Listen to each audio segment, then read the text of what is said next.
आखिर क्या हुआ था वहाँ पे? कोई मीटिंग लगी थी या फिर कोई एक जगह जगह घूम घूम करके प्रचार ये लोग करते थे कि आप लोग क्या करिए, स्वशासन की मांग करिए। अब परिणाम जगह जगह धरना प्रदर्शन शुरू हुआ और लोग सरकार से स्वशासन की मांग, होम रूल दो। इसी का परिणाम हुआ कि मॉन्टेग्यू को 20 अगस्त 1917 को क्या करना पड़ा, घोषणा करना। एक चीज और लिख लीजिए यहीं पर, चाहे छोड़ दीजिए, ठीक ना। तो होम रूल जब इन्होंने मॉन्टेग्यू घोषणा हुआ तो इसी घोषणा के बाद से मॉन्टेग्यू चेम्सफोर्ड रिपोर्ट सुधार आया, और मॉन्टेग्यू चेम्सफोर्ड रिपोर्ट सुधार आने के बाद 1919 में, तो मॉन्टेग्यू चेम्सफोर्ड रिपोर्ट जो प्रकाशित हुआ था 1918 में, जुलाई 1918 में कि तो जुलाई 1918 में जब रिपोर्ट आया कि अगला सुधार हम क्या करेंगे, तो उससे इतना ज्यादा आपके नरमपंथी खुश हुए कि उसको भारतीय सुधारों का मैग्ना कार्टा कहा। और सुरेंद्रनाथ बनर्जी जो कभी जब कांग्रेस स्थापित बड़ी तेज तर्रार नेता माने जाते, अभी समय पिलपिले नेता हो गए थे, इतना खुश हुए कि इसको सुधार का मैग्ना कार्टा कहा और कांग्रेस से अलग होकर all India liberal federation, Akhil Bharatiya उदारवादी संघ का गठन किया। हालांकि उस घोषणा को, उस प्रस्ताव को, रिपोर्ट को तिलक ने क्या कहा था, असंतोषजनक, निराशाजनक तथा सूर्य विहीन उषा काल। तो 1919 का भारत परिषद अधिनियम में लिखा देंगे, रॉलेट एक्ट एवं जलियांवाला बाग हत्या कांड। क्या करें? नहीं सर, 5 मिनट का ब्रेक। 5 मिनट का ब्रेक। तो 5 मिनट का ब्रेक के से हाँ सर, ठीक है। हाँ, और उसके बाद से खत्म कर देंगे। रोलेट एक्ट खत्म हो पाएगा। हाँ, कर हाँ? जितना हो जाए उतना खींच दीजिएगा। हाँ, चलिए। तो 5 मिनट का ब्रेक, तो 12 बज जाएगा, हमको 12:30 बजे निकलना है ना। चलिए, हाँ, तो ब्रेक हम यही सोचना है कि न दें, खाली तो मनोरंजन हुआ है। आज का क्लास कितना चला है कुछ देर तक, हालांकि वो जरूरी था, ठीक ना। वंदे मातरम इससे भी क्वेश्चन आता है, तो थोड़ा सा हम इन्हीं से बड़ा हो जाएगा। वंदे मातरम कहाँ से लिया गया है? बंकिम चंद्र चटर्जी द्वारा लिखा गया, आनंद मठ से लिया गया है।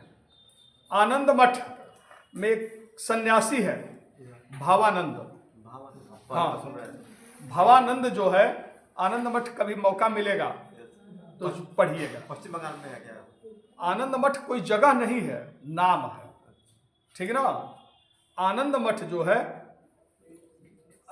उपन्यास किस पर लिखा गया था? 1770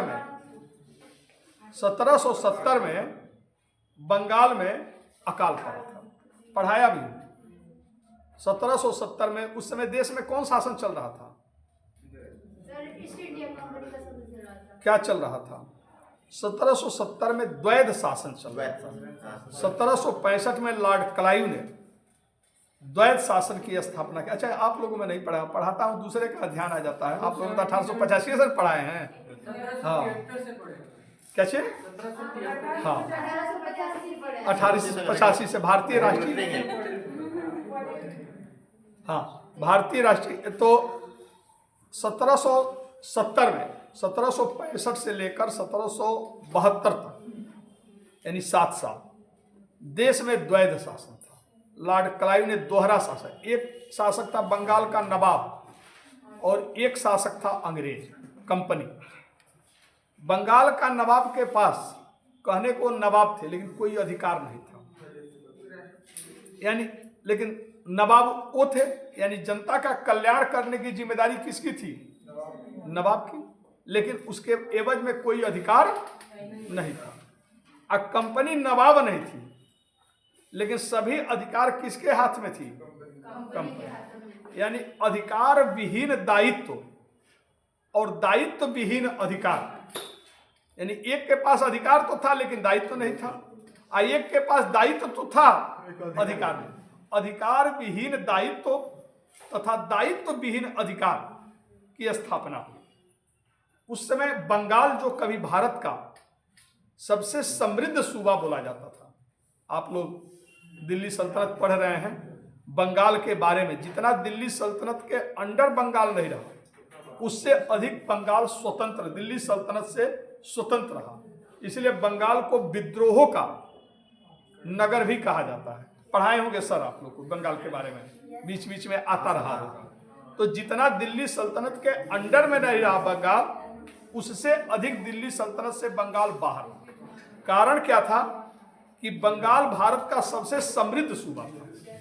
बंगाल में खनिज संसाधन, लोहा कोयला दोनों होता है, कोयला तो खूब होता है, ठीक ना। तो रानीगंज कोयले का सबसे बड़ा खदान है भारत का, तो कोयला वहाँ होता है, लोहा होता है। वहाँ पर कृषि के दृष्टि से भी धान, गन्ना, नील, इस सब का खूब खेती होता था। कृषि के दृष्टि से चूंकि नीची जमीन है, पानी जाता है, तो वहाँ की मिट्टी काफ़ी उर्वरा है। और बंगाल में बंदरगाह भी था, कोलकाता। यहाँ से विदेशी व्यापार दक्षिण पूर्व एशिया के देशों के साथ व्यापार होता था। यानी व्यापार के दृष्टि से भी, कृषि के दृष्टि से भी, खनिज संसाधन के दृष्टि से, क्या बात कर रही हैं, बंगाल कृषि के दृष्टि से, खनिज संसाधन के दृष्टि से और व्यापार के दृष्टि से तीनों महत्वपूर्ण स्थल, और दिल्ली से दूर था। तो जो बंगाल का सूबेदार होता था, एक तो दिल्ली से दूरी, उसको लगता है अगर यहाँ पर हम विद्रोह कर देंगे तो दिल्ली का सुल्तान कुछ नहीं कर पाएगा। दूसरा, आर्थिक दृष्टि से समृद्ध, उसके पास टैक्स ज्यादा आता था। और यही कारण था जब भी बंगाल का कोई सूबेदार योग्य व्यक्ति को बनाया जाता था, आज दिल्ली की सत्ता कमजोर होती थी, वो अपने को क्या कर लेता था, स्वतंत्र। तो भारत का सबसे समृद्ध सूबा उस समय बंगाल था। लेकिन 1765 से जिस तरफ बंगाल का सोना, या 1757 में पलासी के युद्ध के बाद ही जिस तरफ बंगाल का अंग्रेजों ने दोहन किया, उनको लगने लगा कि बंगाल रूपी एक ऐसी कामधेनु मिल गई है जिससे जितना धन दुहना है दुह लो, यहाँ का धन खत्म होने वाला नहीं। और वह बंगाल सबसे कंगाल सूबा बन गया। और 1770 में बारिश नहीं, यानी एक छोटा सा अकाल पड़ा, लेकिन लोगों की स्थिति इतनी दयनीय बन चुकी थी कि एक साल फसल न हुआ, लोग भूख से मरने लगे। 1/3 लोग, बच्चे लोग भूख से मर गए, 1/3 जनसंख्या भूख से मर गए। यहां तक कि छोटे छोटे जो बच्चे होते थे, जब भोजन के अभाव में बीमार पड़ते थे और लगता था कि अब 2-3 दिन में डेथ हो जाएगा, तब माता पिता बड़ा खुश होते थे कि अब ये मर जाएगा, अब मुझे भोजन मिल जाएगा। यानी मरे हुए जानवरों की नहीं, अपने लड़कों की मीट भी खाने के लिए लोग, क्योंकि भूख क्या न करा दे। तो वहां पर इस तरह की दैनिक, और सरकार ने लोगों को बचाने का कोई प्रयास। तो जब बंगाल में इस तरह का अकाल पड़ा, उसी समय दिखाया जाता है कुछ लुटेरों का दल था। एक जो बड़ा जमींदार था, लेकिन धीरे धीरे गांव वाले, जमींदारी क्षेत्र के लोग भोजन के अभाव में लोग बंगाल छोड़कर जाने लगे थे। लेकिन वो थोड़ा समृद्ध था, तो उसके दिमाग में ये था कि भाई हमारा क्या होगा। वो अपने पत्नी, एक उसकी बच्ची है, उनके साथ वो आराम से बंगाल में रह रहा, अपने जमींदारी में रह रहे थे। लेकिन धीरे धीरे अनाज खत्म, पानी भी खत्म, अब कहाँ से भूख मिटाएं। अब उनको लगने लगा कि अगर मैं यहाँ रह गया तो भूख से मर जाऊंगा।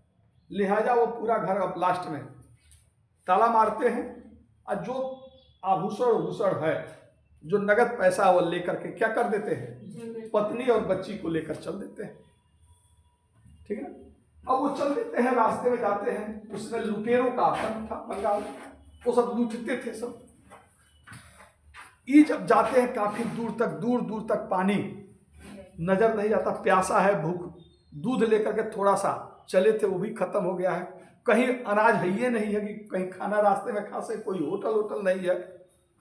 अब चलते चलते पत्नी और इन लोग का मन में आता है कलकत्ता शहर चले, वहाँ पर चलेंगे तो कुछ शहर है तो कुछ अनाज वनाज आता होगा, तो वहाँ से कुछ हमें भोजन मिल जाया करेगा। वो जाते हैं, एक गांव में जाते हैं। तब ये होता है कि जो बच्ची थी बार बार बेहोश हो जा रही पानी के बिना, छोटी बच्ची है।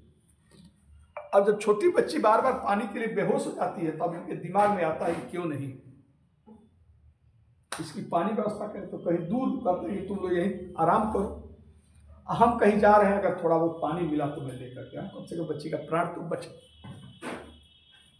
अब वो जब चले जाते तब तक लुटेरों का दल,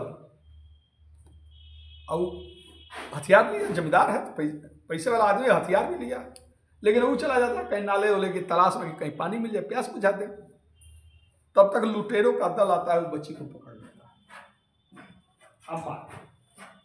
अब ये सब लेकर के देखते हैं सब, पहले तो क्या करते हैं कि चूंकि आभूषण लेकर गई है, पहले आभूषण लूट लेते हैं सब।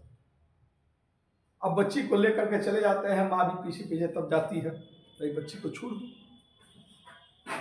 अब वो सोचते हैं कि जंगल में चले जाते हैं, वो गए हैं बेचारे पानी लाने।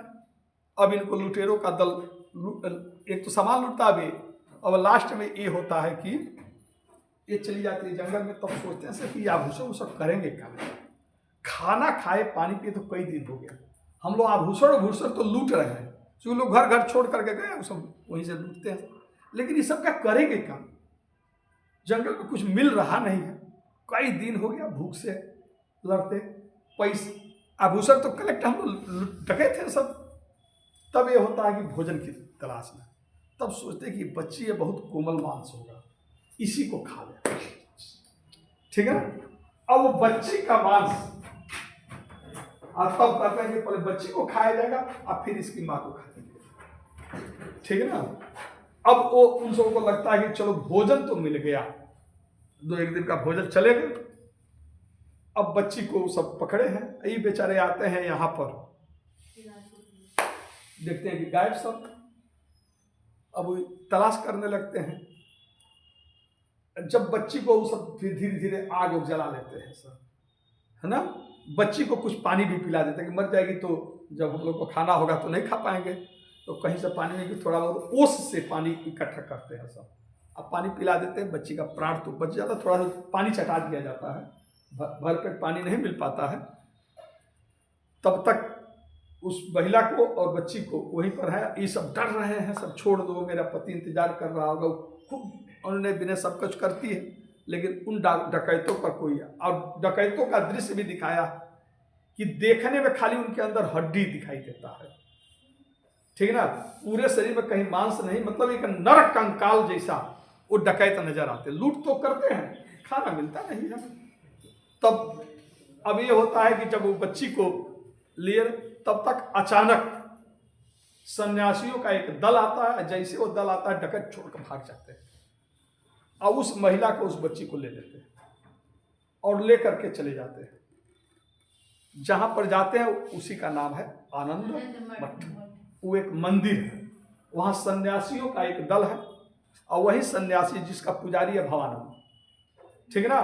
तो अब ये वहां पर जब पहुंचते हैं और ये बेचारे खोजते जंगल में जाते हैं, वहां डकैत भी मिलते हैं सब, तो हथियार लिए हुए हैं, वो सब बेचारा उसी रास्ते जाते, तो जो पत्नी का गहना होना कुछ है वो सब डर के भागे हैं, सब गहना वाना छोड़ दिए हैं सब, वो भी बिखरा। अब उनको लगता है कि लग रहा है कि हमारे पत्नी को यहीं पर लाया गया, अब वो चिल्लाने लगते हैं। तब तक फिर साधुओं का दल आता है, इनको पकड़ करके लेकर जाता है उसी आनंद मठ में, और वहाँ पर कहा जाता है उन सबों को देशभक्ति का भावना इनके मन में जगाया जाता है। वो सब आनंद मठ मतलब खुशहाल मठ, खुशहाल मठ का मतलब वो सब अपने को कहते हैं सब संतान, यानी भारत माँ के बच्चे, और भारत माँ को एक दुर्गा के रूप में, एक देवी के रूप में वो पूजा करते हैं। वो भारत माँ की पूजा में अपने को सर्वस्व अर्पित करने वाले वो सन्यासी हैं।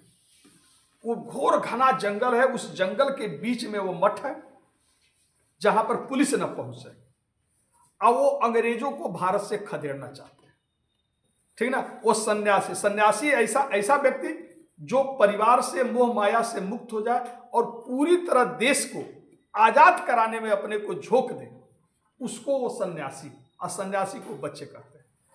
आनंद मठ कैसे है कि उसमें यह समझाया जाता है कि हम ही लोग के बीच में कोई मसीहा है जो हमारे देश को उद्धार करेगा। अब चूंकि जो लोग जुड़ते हैं वो बहुत एक दूसरे से परिचित नहीं रहते, बस राष्ट्र प्रेम की भावना भरी जाती है जिसमें हर तरह के लोग हैं और राष्ट्र प्रेम। तो अब उनको लगता है ये मसीहा है कि ये मसीहा है कि हम तो नहीं हैं, लेकिन अब इन्हीं लोग के बीच में कोई मसीहा है तो कौन है, तो सब एक दूसरे का मसीहा समझकर सब एक दूसरे का आदर करते हैं। और जब सब एक दूसरे का रिस्पेक्ट करते हैं तो उनके बीच में हंसी खुशी आनंद बना रहता है। यानी उस मठ में रहने वाले जो भी लोग हैं वह आनंद मग्न रहते हैं। अब वो कोई देवी देवता के स्थान पर भारत माँ की तस्वीर लगाए हुए, मूर्ति लगाए हुए, 3 मूर्तियां लगी है। एक प्राचीन भारत माँ की वैभव वाली मूर्ति है, एक वर्तमान भारत माँ की मूर्ति है जिसके आंखों से देश की दुर्दशा को देखकर आंसू आ रहा, और एक भविष्य की भारत माँ की मंदिर बना है जिसमें फिर से यह हुआ कि हम पुराने गौरव हासिल कर लेती है। तो अब वो वर्तमान भारत के दृश्य को देख रहे हैं और वही सन्यासियों का दल उसी भाव उपन्यास में लास्ट में इसको समझाते हैं ही जाता है सिटी में परिवार को लेकर वहां पर, तब तक इसको पकड़ा जाता है। पूरी जमींदारों के शोषण का कहानी है ये। तो इस उपन्यास को आप पढ़ेंगे तो आंखों से आंसू आ जाएगा। बहुत छोटा पतला उपन्यास है, आनंद मठ। इसी मठ में भवानंद वंदे मातरम गीत गाता है। आनंद मठ किताब कब प्रकाशित हुआ था? 1882 में। लेकिन हमने अभी बताया था थोड़े देर पहले कि वंदे मातरम कब गाया गया, तो लिख कर तैयार हुआ था आज ही के दिन 7 नवंबर 1875 को। 7 नवंबर 1875 को आनंद मठ वंदे मातरम गीत तैयार करके लिखा था। तो वंदे मातरम गीत पहले लिख दिया था। फिर जब वो किताब, जब वो उपन्यास लिखे, यानी उपन्यास से पहले उन्होंने क्या लिख दिया था? वंदे मातरम, जिसमें मातृभूमि को दुर्गा के रूप में, मातृभूमि के वैभव की प्रशंसा है और उसमें माता को प्रणाम किया गया है। हे मातृभूमि, आपको प्रणाम, वंदना, वंदना का मतलब प्रणाम। तो ये जब वो उपन्यास लिखे तो इसी में वह गीत साधु के भेष से भवानंद के माध्यम से गवा दिए। वह क्या करता है? यह आनंद मठ का गीत गाता है कि भारत का वैभव कैसा था, अंग्रेजों के शोषण से भारत की दशा ये हो गई है कि आज लोग खाली कंकाल बस नजर आ रहे हैं। ठीक ना? तो यह उसी में लिखा गया था 1882 में। आनंद मठ जो राष्ट्रवाद की भावना से पूरी तरह ओतप्रोत किताब उपन्यास है, और इसमें को पढ़ करके बहुत सारे लोग जो थे और उनके मन में राष्ट्रवाद का जज्बा पैदा हुआ। ठीक ना?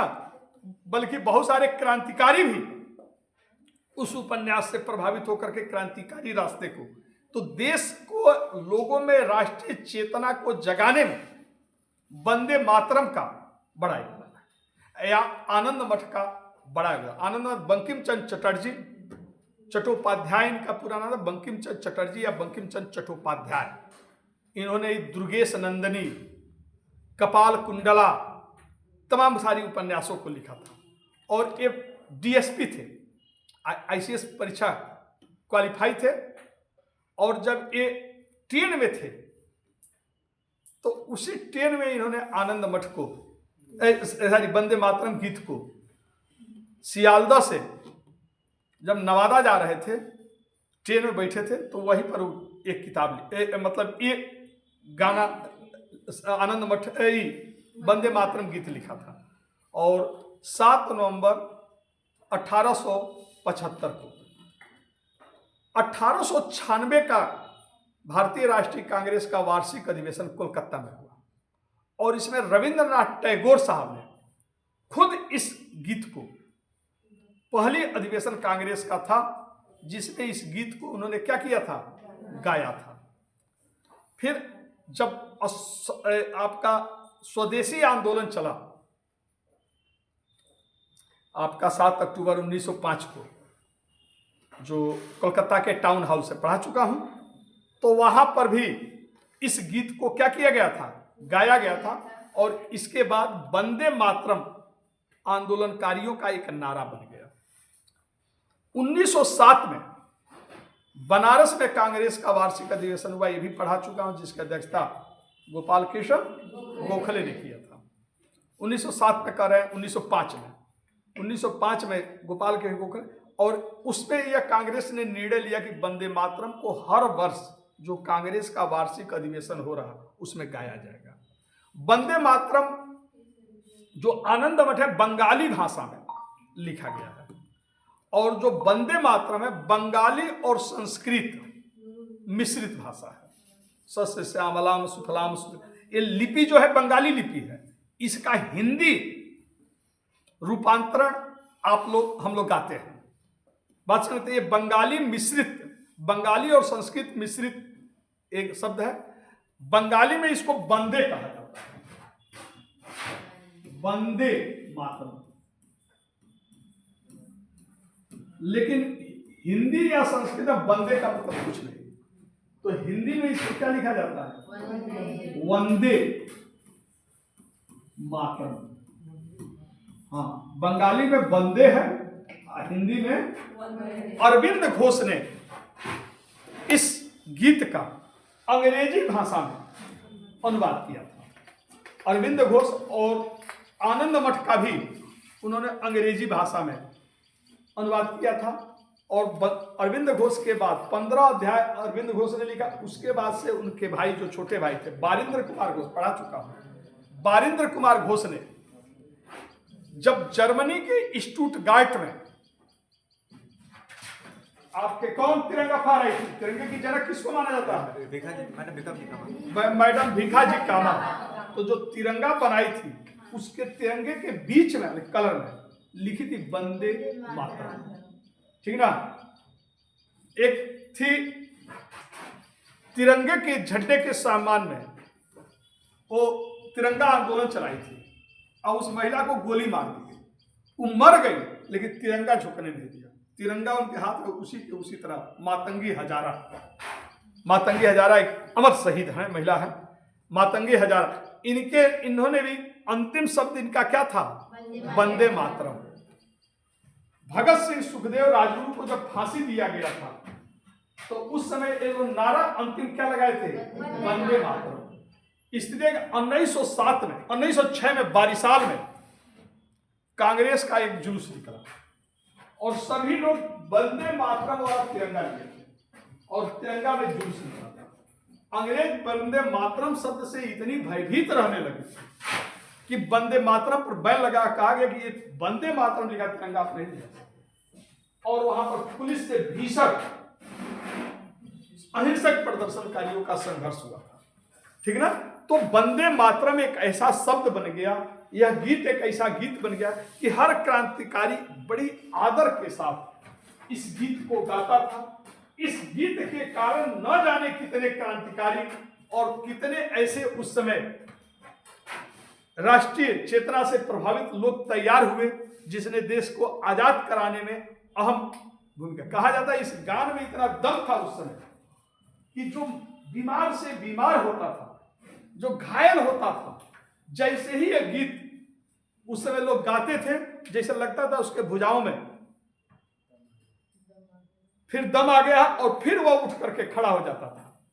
क्रांतिकारियों का सबसे लोकप्रिय, और आज के डेट में भी, अभी हाल ही में बीबीसी ने विश्व के 100 फेमस गीतों का सर्वे कराया था, जिसमें वंदे मातरम को 10 गीतों में, विश्व के प्रमुख 10 गीतों में वंदे मातरम गीत को स्थान दिया गया, ठीक ना। तो वंदे, लेकिन दुर्भाग्य से 24 जनवरी 1950 को, 24 जनवरी 1950 को वंदे मातरम को देश का राष्ट्रीय गीत, संविधान में देश के राष्ट्रीय गीत का दर्जा दिया गया। और इस प्रस्ताव को खुद राजेंद्र बाबू ने कहा, और उस समय कहा था कि इस गीत का कहीं भी महत्व राष्ट्रगान से कम नहीं।